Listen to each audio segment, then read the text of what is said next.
Why do so many people pass away before 85, even when they seem perfectly fine in their 70s? It's a question that nags at the back of the mind for many older adults, especially those who want to stay sharp, strong, and independent for as long as possible. You might be eating right, seeing your doctor regularly, and taking your medications faithfully. But what if I told you that some of the biggest threats to your longevity are the little things you do or don't do every single day?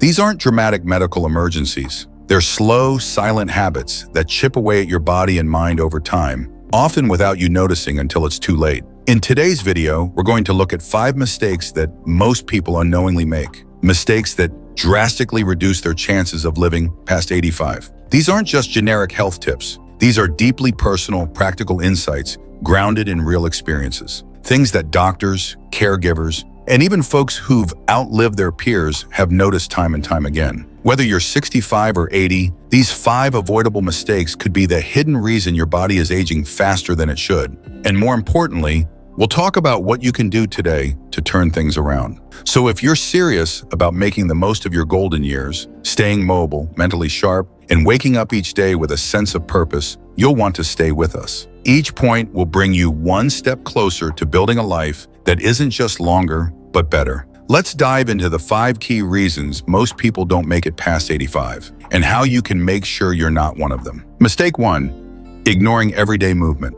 The first big mistake many people make after 65 is thinking that formal exercise is the only kind that matters. You know what I mean? Those intense workouts, fancy gyms, or complicated fitness programs that honestly just don't fit into your life anymore. And because of that mindset, many older adults give up altogether. But here's the truth. It's not the gym that saves you. It's the little daily movements that keep you alive longer than you think.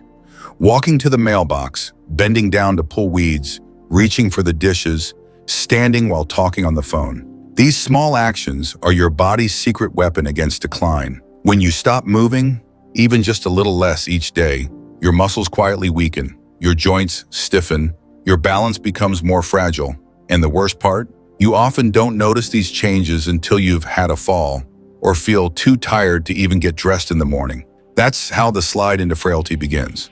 Not with a bang, but with a whisper. And it's not just physical decline. Movement is tied directly to circulation, brain activity, and even emotional health. When you move, you pump blood to your brain. You release chemicals that lift your mood. You stretch your lungs, strengthen your bones, and keep your digestion working. But when you spend most of your time sitting, day after day, your body starts preparing for shutdown, slowly, quietly, and efficiently. It's like your brain decides, well, I guess we're not needed anymore, and starts dialing everything down. One powerful study showed that just standing up and moving for 3 minutes every half hour reduced the risk of dying early by over 30%. Not running, not lifting weights, just gentle movement. But sadly, most people underestimate it. Let me tell you about Walter, a retired bus driver from Des Moines, Iowa. He was 78 and had given up most physical activity after retiring. He didn't feel sick. He didn't have any major issues. But he told his daughter, "I just feel slower and stiffer every year." After a small fall while getting out of bed, his doctor warned him, "Your strength is fading faster than your age should allow." That was a wake-up call. So instead of going to a gym, Walter started doing something else. He made a rule to never sit for more than 30 minutes without getting up. Whether it was stretching, walking across the house, or just doing a few leg lifts by the kitchen sink, he moved. And 6 months later, he said he felt 5 years younger. Not because he worked harder, but because he moved more. The reason this matters so much is because of a dangerous mindset many older adults adopt. It's normal to slow down. Yes, some slowing is natural, but inactivity is not. When we treat motion as optional, we speed up the very process we fear, losing independence. The truth is, longevity doesn't belong to the fastest, strongest, or youngest. It belongs to the consistent movers, the ones who keep showing up, even if it's just a lap around the living room. So if you're over 65 and you want to make it to 85 and beyond, remember this: you don't need to be an athlete. You just need to stay in motion. Because the moment you stop moving, your body starts writing a different ending to your story. And it's one you may not want. Keep walking, keep reaching, keep standing. That's how you stay here longer. Mistake 2, skipping preventive health checks. One of the most overlooked reasons people don't make it to 85 isn't some dramatic illness or accident. It's the silent problems they never saw coming. And that's because many older adults stop going to the doctor unless something hurts. They skip their checkups, ignore small changes, and hope everything is just part of getting older. But that quiet avoidance is a mistake that can cost you years. You see, many of the deadliest conditions, high blood pressure, diabetes, certain cancers, don't cause pain in their early stages. They creep in slowly, affecting your organs, your circulation, your immune system, without any loud warning signs. By the time you feel symptoms, the damage may already be deep. But if caught early, most of these conditions can be managed, treated, or even reversed. The catch is, you have to catch them first. Here's the tricky part. It's human nature to avoid discomfort. No one enjoys going to the doctor, hearing hard truths, or sitting through lab work. But for people over 65, skipping your annual checkups is like driving a car and never checking the oil. Everything might seem fine until the engine fails without warning. And unfortunately, that's exactly how many people end up in the emergency room, only to hear the words, "If we had caught this sooner." Let's talk about Evelyn, a 72-year-old grandmother from Toledo, Ohio. She felt fine, no real complaints, just a little fatigue here and there, but her daughter pushed her to go for a full checkup, just to be safe. Turns out Evelyn's blood sugar was dangerously high. She was pre-diabetic and didn't even know it. But because she caught it early, she made a few changes, cut out sugary snacks, started walking after dinner. And within a year, her numbers were back in the safe zone. No medications, no hospital visits, just awareness and action. Why do so many people avoid this one word? Fear. Fear of bad news, fear of aging, fear of being told what you don't want to hear. But ironically, facing those fears head-on gives you power. It puts you in control. When you know what's going on inside your body, you can fight back. You can make decisions, not excuses. And that's what separates those who thrive in their 80s from those who don't make it past their 70s. There's also a false belief that what I don't know can't hurt me. But for older adults, the opposite is true. What you don't know is exactly what can take you down. Think of screenings like colonoscopies, mammograms, blood pressure checks, prostate exams. They're not just for catching disease, they're for protecting your future. They're the guardrails on a winding road, keeping you steady even when you can't see what's ahead. And let's not forget the emotional side. Getting regular checkups isn't just about disease. It's about peace of mind, knowing your numbers, having a doctor who understands your history, building a plan for your health. It all adds up to confidence. And confidence leads to better habits, better sleep, less stress. It's a ripple effect. If you're still watching this video and finding these insights valuable, please comment number 2 below to let me know you are here. And if you haven't subscribed yet, I recommend you subscribe and turn on the bell so you don't miss any videos. Your support helps us continue creating good content to inform and inspire you. Now let's move forward. Mistake 3, isolating yourself from others. One of the quietest killers in old age isn't heart disease or cancer. It's loneliness. We don't often talk about it, but isolation is a health risk, just as serious as smoking, high blood pressure, or obesity. When people drift away from friends, lose contact with family, or stop engaging in community life, something in them begins to fade. Their sense of purpose weakens, their spirit dulls, and slowly, their body follows. Now, this doesn't mean you need a house full of people or endless social events. It's about connection, real, meaningful connection. It's about having someone to laugh with, talk to, and share your thoughts. And yet, as we grow older, many of us pull back. Maybe it's because we've lost loved ones. Maybe we don't feel as sharp as we once were. Or maybe we think, I don't want to bother anyone. So we stay home, we stay quiet, and over time, we start to disappear. Not just from other people's lives, but from our own. The science on this is startling. Studies have shown that seniors who experience chronic loneliness have a 26 to 45% higher risk of early death. Why? Because isolation chips away at everything. It disrupts sleep. It weakens your immune system. It leads to depression, anxiety, and even cognitive decline. Your brain needs other people like your body needs water. When you don't use those emotional muscles, they shrink. Take George, for example. He's 78 and lives in Scottsdale, Arizona. After his wife passed, he spent nearly 2 years barely talking to anyone besides the mailman. His health began to slide. He lost weight, he stopped shaving, and his arthritis got worse. But everything changed when a neighbor invited him to a weekly coffee group at the local community center. He didn't want to go, but he did. That one act of courage led to friendships, laughter, and a sense that he still mattered. Within months, his mood lifted. He slept better. Even his physical pain felt more manageable. The truth is, connection keeps us alive, not just physically, but emotionally, spiritually, mentally. But to maintain it, we have to reach out. Even when it feels hard, we have to make the call, say yes to the invitation. Join the group or start the conversation. Waiting for others to notice we're lonely doesn't work. People are busy, distracted, or unaware. You have to be your own advocate for connection. And here's the deeper layer. When you isolate, it's not just that others miss out on you. You miss out on you because it's in conversation, in laughter, in being seen and heard that we feel fully human. The stories you tell, the wisdom you share, it matters. You matter. And your presence in someone's life can be the very thing they didn't know they needed.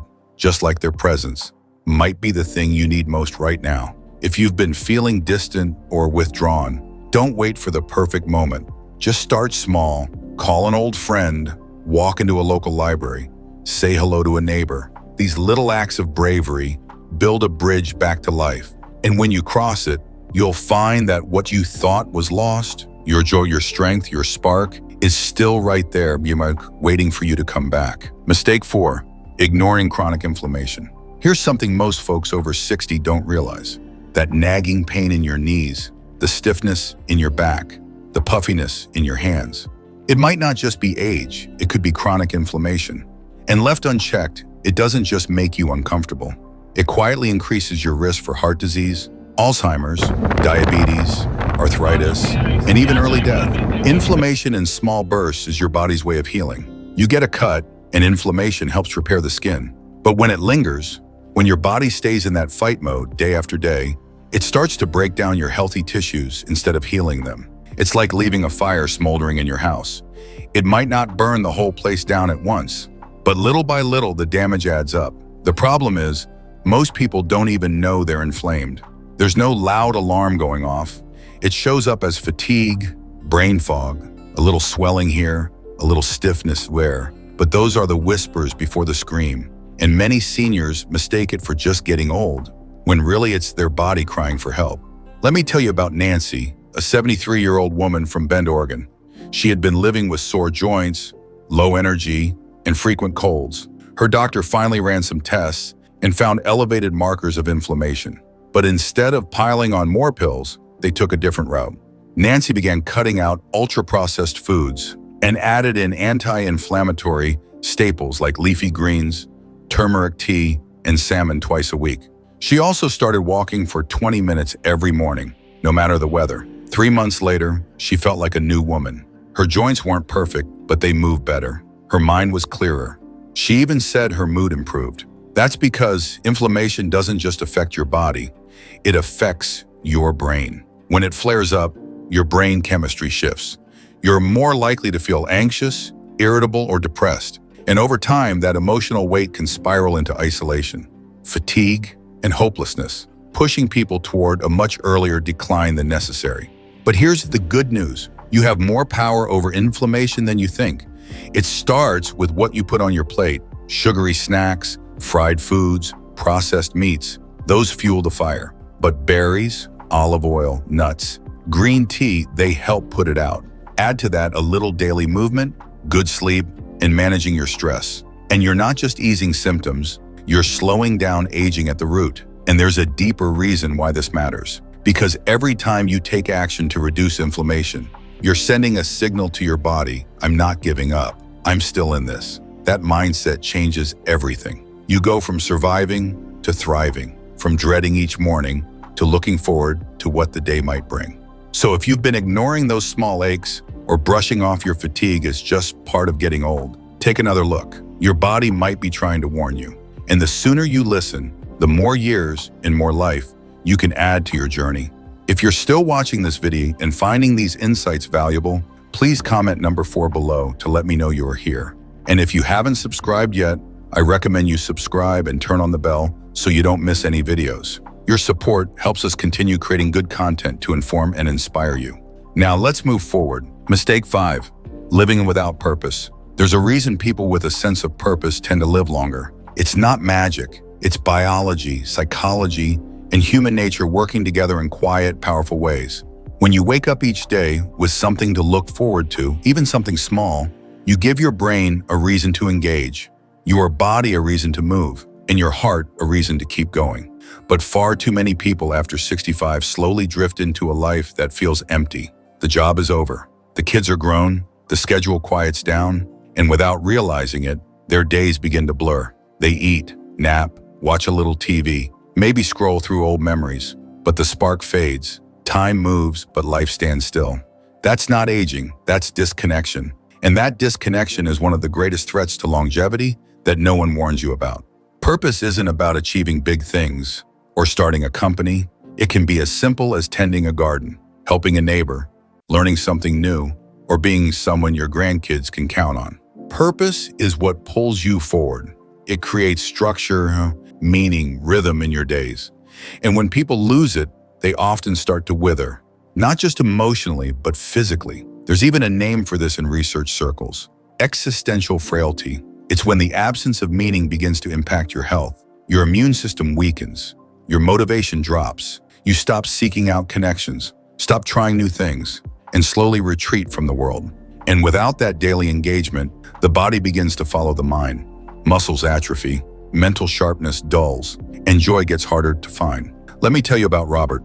He was 78 when his wife passed, and he said it felt like someone pulled the plug on his life. For a while, he just existed, ate what was easy, slept most of the day, and didn't care if he saw anyone. But one day, his daughter asked him to help his grandson learn to whittle wood for a school project. Robert used to be a carpenter, and that one moment lit a small spark. He started spending afternoons teaching his grandson simple techniques. Then the neighbor boy joined. Then the local church asked him to run a Saturday workshop. Within 6 months, Robert had something he hadn't felt in years: pride. He had a reason to get dressed, to smile, to plan. And guess what? His blood pressure improved, his energy went up, and he said he felt alive again. That's the power of purpose. It doesn't just make you feel better, it helps you live longer. And not just in years, but in quality. You laugh more, you build connections, which in turn strengthen your brain, protect your heart, and ward off depression. It's a ripple effect that starts with a single question: what gives my life meaning now? So if you're retired, or widowed, or just feeling like your best days are behind you, stop and reconsider. Maybe your purpose has changed. It probably has, but that doesn't mean it's gone. It might be hidden under your grief, your routine, or your fear, but it's there, and the moment you reach for it, your life begins again. Because living a long life isn't about avoiding death. It's about embracing life, even when it looks different than it used to. Especially then, that's when it matters most. Final thoughts. Worcester Warmont. The truth is, reaching 85 isn't just about good genes or lucky breaks. It's about choices. Simple, everyday choices that slowly add up over time. Most people don't die early because of one catastrophic mistake. They die early because they repeat small ones over and over without ever realizing the cost. They neglect their bodies, ignore their minds, cut themselves off from others, and slowly let go of the spark that made life worth living. You see, aging isn't the end, it's a new chapter. But whether that chapter is filled with love, connection, and health, or filled with regrets, comes down to how you write it, and you are still holding the pen. That alone is reason for hope. So ask yourself this: what's one small thing you can do differently starting today? Can you take a walk around the block instead of sitting inside? Can you call a friend instead of waiting for them to call you? Can you finally book that checkup you've been putting off? Or maybe, can you just sit down with a cup of tea and ask yourself,